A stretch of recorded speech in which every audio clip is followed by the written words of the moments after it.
Like the whole of the Man United team, I went on holiday before the season ended this year. So let's do a 5 at 5 live from Turkey. Number 1, the importance of holding onto Saliba.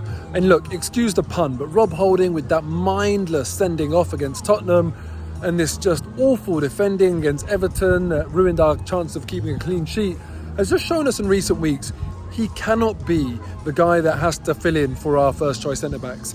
Saliba has to come in and there's got to be real competition for places between Saliba, Gabriel and Ben White. Holding as a fourth choice centre-back is absolutely fine, but I really want Saliba to come in and start to feel appreciated and wanted at Arsenal. He's in the French team, Ligue 1 Young Player of the Year. Clearly, Saliba is one to hold on to and has got bags and bags of talent. So far, some people look at it and say we've mismanaged him, he's felt a bit hard done by. He famously said that he was only given 24 hours before Arteta made his mind up about him. Others would say, look, that's the whole point of a loan. He's gone out on loan, he's done absolutely brilliantly, and now he's coming back to the club a better player. A textbook loan move. So, how do you see it? And also what I want to know is that if Saliba comes into the team next season, who does he replace, if anyone? Is he third choice for you, or does he replace Gabriel or White? And in that case, who's actually had the better season this year? I feel like this is a question so much of the fan base is split on. Who's had the better season, Gabriel or White? Put your response in the comment below. For me, I think Gabriel has just shaded it over White. Gabriel has had a bit more attacking threat than Ben White, but equally I'd say Ben White has probably made less mistakes at the back. Your thoughts, I want to know what the fan base thinks. Gabriel or Ben White, who's had the better season? Number 2, and I've spoken about this guy a few times before because I feel like since he's come into the team, he's done a really, really solid job. Unfortunately, there have been some performances where the whole team hasn't played badly and, he's been part of that.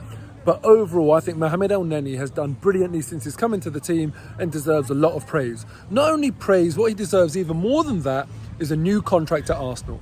And here's my reason why. No matter who we go and get to do the job that Mohamed Elneny is doing, we're not going to be able to do that cheaper than simply offering Elneny a new contract. If we keep him as a squad player, and I've said many times before, Elneny's the sort of player every single squad needs, we'll be better off for it.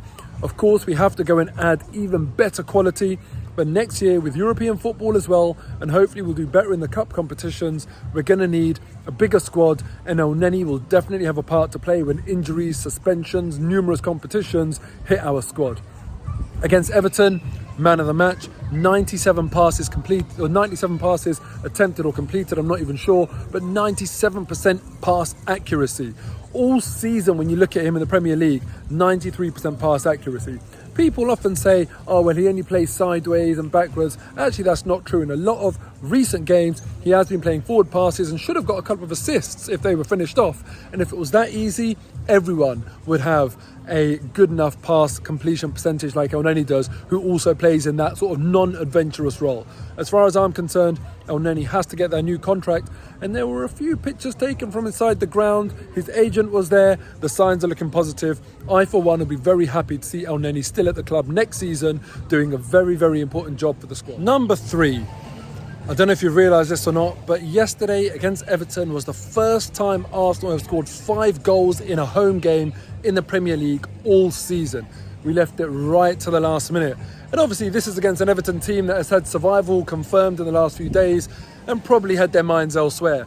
But it does go to show we do not score enough goals. Gabriel coincidentally scored his 5th goal of the season in the Premier League. That's as many as Nketiah and 1 more than Lacazette. How a central defender couldn't be outscored by our only 2 out-and-out strikers at the end of the season is beyond me. Very important that Arsenal go and get a killer inside the box, go and get a real striker that can give us more margin of error in games and give us some more comfortable wins. Because when you look at that as a return from our 2 strikers, only 9 goals in the league between them, it's simply not good enough. So I'm looking forward to the summer transfer window to see who we go and get.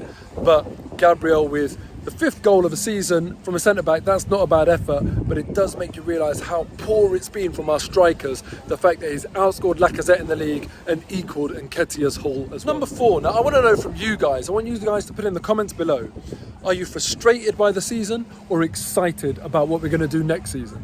I feel like as many people as I speak to, one of them says they're frustrated and the other one says they're excited. It depends on how much you believe in Arteta's project, and it depends whether you believe that the Cronkies are really going to go and back us next year. On one hand, we can look at our team and say there's clearly areas that we need to strengthen, and if we go and do that, well, actually it should be exciting times for Arsenal. This very young team, it's their first season together really. It's Arteta's team now, I'd say, and if you can go and add a bit more quality, there could be real reason to be excited.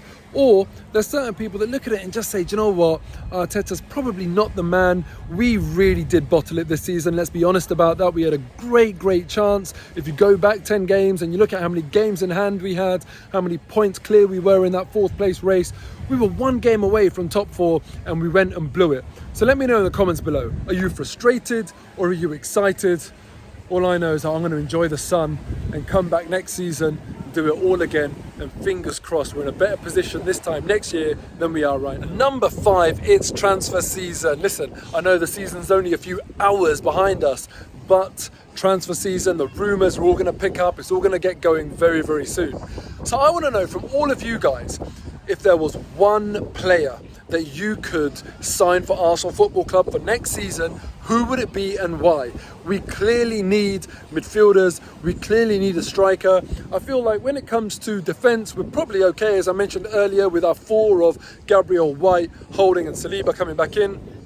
But my God, we are desperate for some quality elsewhere in the team. So give me your one player, put it in the comments below. I'm going to go through them. I'm going to see what's out there in terms of what people want. Is it Tielemans? Is it, well, what strikers out there? Lewandowski, should we do a cheeky bid for him? You tell me, realistic or unrealistic, I don't care. Just the one player that you want. So that's it from me. A season finished, a season of progress for sure, but also a season of disappointment. Hopefully this transfer window gives us that boost that we need to go on and actually go and achieve the potential this young team has, and also that this young manager has as well. That's enough from me. I want to say thank you to absolutely all of you for watching throughout the whole season. You know, this time last year I was doing AFTV and I really had no intention of doing my own YouTube channel. It's only because of all of the support that you guys have offered, all of the continuous views and everything like that. I really appreciate it. If you're watching this and you haven't subscribed, please make sure you do subscribe. I've got some really good people coming on the channel next season to do fan cams after the game as well. So make sure you stay subscribed, stay tuned for what's coming next season, and enjoy your summer. Enjoy your summer of no football, no Arsenal related stress. Take care. See you next.